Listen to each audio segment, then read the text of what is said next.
Dynamic Terraform, mastering functions, logic, and workspaces. Hey, welcome back.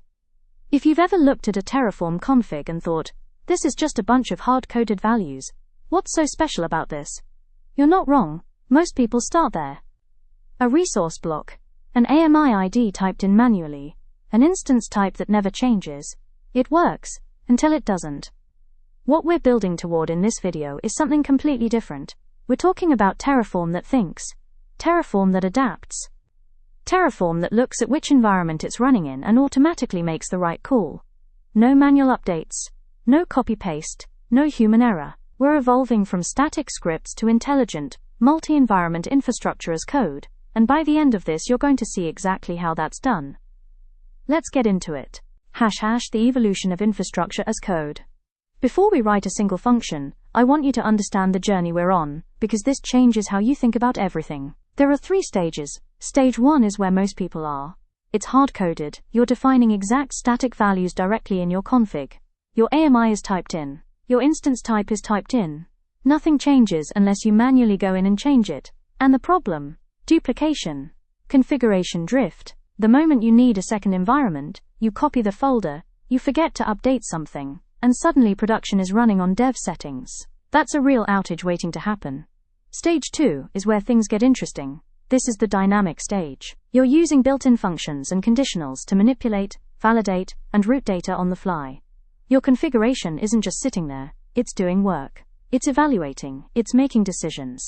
Stage 3 is the end game. This is scalable, multi-environment infrastructure. You've got one codebase, one config, and through Terraform Workspaces, you're deploying to completely isolated, parallel environments. Dev, staging, prod, without touching the code between deployments. That's the journey. We are moving from stage 1 to stage 3. Let's start with the tools that make it possible. The Sandbox. Validate logic with Terraform console. Before you ever run Terraform apply, there's a tool you should be using every single day, and most beginners don't even know it exists. It's called Terraform console. Here's how it works. You open your terminal, you type Terraform console, and you're dropped into an interactive session. This session automatically loads your current state and ingests every variable you've defined. You can now test any expression, any function, any interpolation, live, before it ever touches your infrastructure. Type in length, var.region. It spits back 3. Instantly. No deployment, no rollback, no consequences. This is consequence-free experimentation. It's your sandbox. Any function you're unsure about, any logic you want to validate, any complex expression you're building, test it here first. Get it right, then apply. Make Terraform console a habit. It will save you hours of debugging. The data transformation engine. Now let's talk about the actual functions you'll use, because Terraform ships with a genuinely powerful library of built-in functions, and they fall into 4 clean categories. First, numeric functions. These let you manipulate and evaluate numerical values. Max, min, ceil, floor, the essentials for working with numbers dynamically. Second, string functions. These transform, slice, and reformat text data. Split, lower, upper, substra.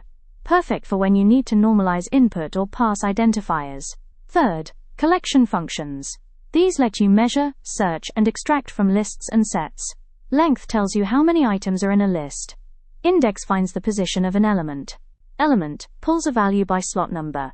Contains checks if something exists in a collection. And fourth, map functions. These navigate key-value dictionaries and safely extract associated values. Keys, values, and the all-important lookup function, which we're going to dig into in a moment. Think of these 4 categories as your data transformation engine. Raw input goes in. Clean, validated, correctly formatted data comes out. That's how you stop hard-coding and start computing. Data transformation matrix, numeric and string. Let me show you exactly what these functions do in practice, because seeing the input and output side by side is what makes it click. On the numeric side, you feed max, a list like 250, 10, 11, 5. It hands you back 250. Feed min, a list of negatives like negative 250. It returns negative 250. Pass 10.9 into ceil, and you get 11 rounded up.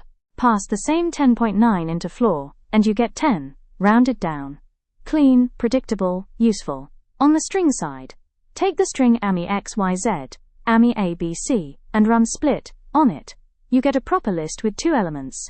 Take AMI XYZ through upper, and it becomes AMI XYZ.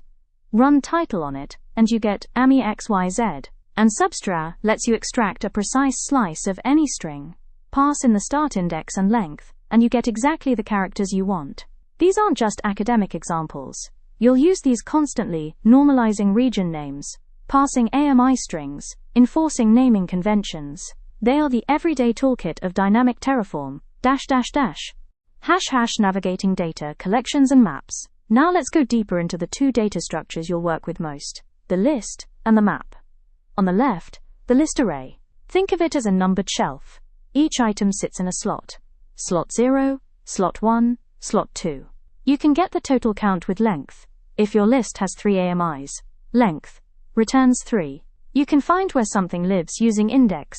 Index, var.ami, AMI, ABC, tells you it's at position 1. And you can pull a specific item by its slot using element. Element, var.ami, 2, gives you whatever's at position 2. On the right, the map, which is more like a dictionary. Instead of numbered slots, you've got named keys. US East 1 maps to AMI XYZ. CA Central 1 maps to AMI EFG. App South 1 maps to AMI ABC. You can pull all the keys with keys, var.ami, or all the values with values, var.ami. And to retrieve a specific value by key, you use lookup, which brings us to one of the most important safety concepts in all of Terraform. ###. The lookup safety net. This is the one that trips people up the most, and once you understand it, you'll never write a lookup without a default again. Here's the scenario. You've got a map of AMIs keyed by region.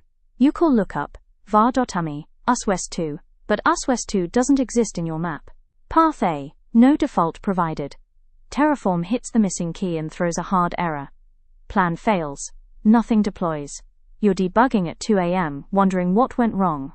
Path B, you add a default, lookup, var.mi, US, WEST2, MEPQR. Now when the key is missing, Terraform doesn't crash. It gracefully falls back to MEPQR and keeps moving. The third argument to lookup is your safety net. It's your fallback. It's the difference between a resilient system and a fragile one. Always provide a default unless you explicitly want lookup to fail on a missing key. And even then, have a plan for that error. ###. The logic toolkit, operators reference. Now that you can transform data, let's talk about how to make decisions with it, and that starts with operators. Terraform supports 5 categories of operators, and you need to know all of them. Arithmetic, the basics, plus and minus. 5 minus 3 equals 2. Simple. Equality, double equals and bang equals. Here's the gotcha. 8 equals 8 evaluates to false. Types matter in Terraform. A number is not a string. Make sure you're comparing like types. Comparison, greater than, less than, greater than or equal, less than or equal. 5 greater than equals 5 is true. Logical and, the double ampersand. 8 greater than 7, and 8 less than 10. Both conditions are true, so the whole expression is true. Logical OR and not, double pipe and the bang symbol. VAA BART B greater than 30. When VART B equals 25 to 25 is not greater than 30. So that expression is false, and the not flips it to true. These operators are the building blocks of every conditional expression in Terraform. Master them, and you master the logic layer entirely. Conditional expressions, the traffic director. Here's where everything comes together into something genuinely powerful. Terraform's conditional expression, also called a ternary expression, has this shape: condition. Value underscore if underscore true. Value underscore if underscore false. Read it like this: evaluate the condition. If it's true, go left of the colon. If it's false, go right. So imagine you have a variable called var.enabled. If it's true, you want to use var.production_config. If it's false, you want var.staging_config. One line. No if blocks. No separate files. The logic is embedded directly in your resource definition. And here's the really powerful thing about this. Ternary expressions allow Terraform to dynamically self-adjust resource properties based on environmental variables, or Boolean flags, without requiring separate configuration files for each environment. One config. Multiple behaviors, driven by logic, -- in practice, enforcing constraints. Let me show you a concrete example that makes the power of conditionals undeniable. The scenario: you have a variable called va.length that controls the length of a generated password. You want a minimum of 8 characters for security. The vulnerable way, the static approach, is to just write length equals var.length and let whatever the user passes in determine the password length. Someone runs Terraform apply with var equals length equals 5, and your system obediently generates a 5-character password. Weak, insecure, no guardrails. The secure way uses a conditional: length equals var.length less than 8. 8, var.length. Now when someone passes in 5, Terraform evaluates, is 5 less than 8? Yes, so it ignores the 5 and uses 8 as the fallback. The password is always at least 8 characters. The user can't accidentally bypass your security policy. That's the shift. Conditional logic transforms Terraform from a passive executor into an active policy enforcer. Your infrastructure now has opinions, and it enforces them automatically. -- the multi-environment scaling problem. Now let's zoom out and talk about the problem that breaks teams at scale. Picture this. You've got Project A. It's a Terraform directory with a main.tf. It works great. Now you need a staging environment. So you duplicate the folder. You've got Project B, but here's what happens. Your AMI ID in Project A gets updated, and someone forgets to update Project B. Now staging is running on a stale AMI. Nobody notices until there's a discrepancy in production. Duplicating directories for new environments creates configuration drift, maintenance nightmares, and violates the DRI principle: don't repeat yourself. Every copied file is a liability. Every manual update is a chance for human error. And as your team grows and your environments multiply, this approach falls apart completely. There has to be a better way, and there is. -- the solution: Terraform Workspaces. Terraform Workspaces solve the multi-environment problem elegantly. Here's the idea. Instead of duplicating your configuration directory for every environment, you keep one single configuration, one main.tf, one variables.tf, and you create named workspaces for each environment or project. Terraform Workspace New Project A creates a new workspace called Project A. Terraform Workspace Select Project B switches you into Project B. Same code, different context, different state. Each workspace manages its own isolated state file. Project A deploys to its own EC2 instance. Project B deploys to its own EC2 instance. They share a codebase but are completely independent at the infrastructure level. No duplication, no drift. One source of truth.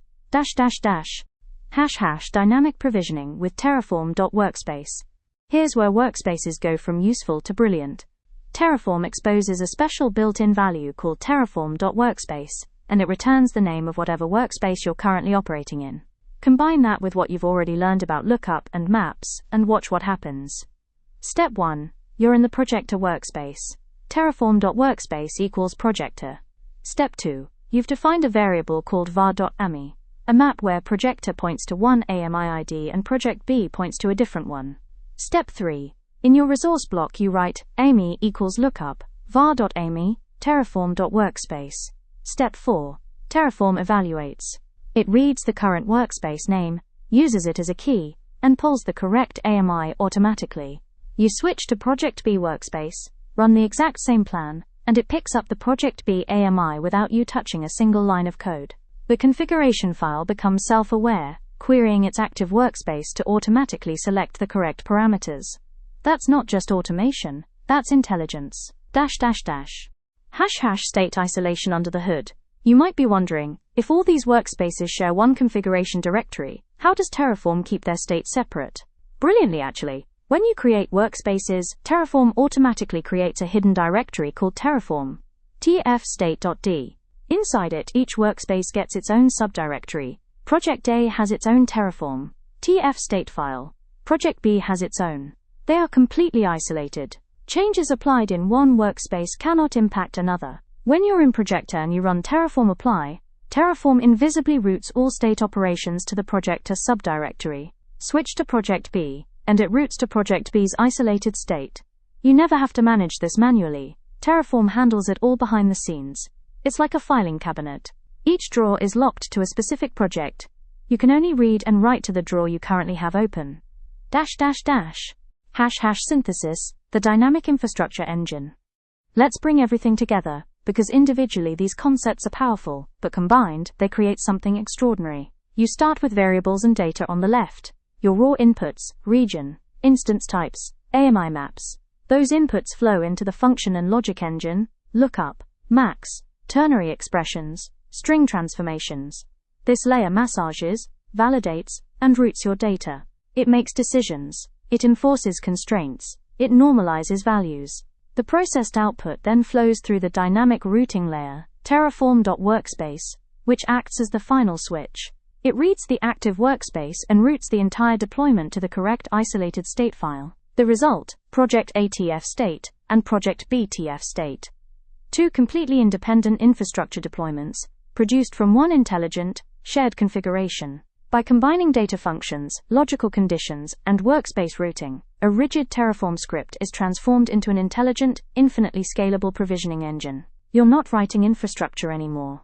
You're writing a system that writes infrastructure, dynamically, correctly, and at any scale. That is Dynamic Terraform. From hard-coded and brittle to intelligent and adaptable.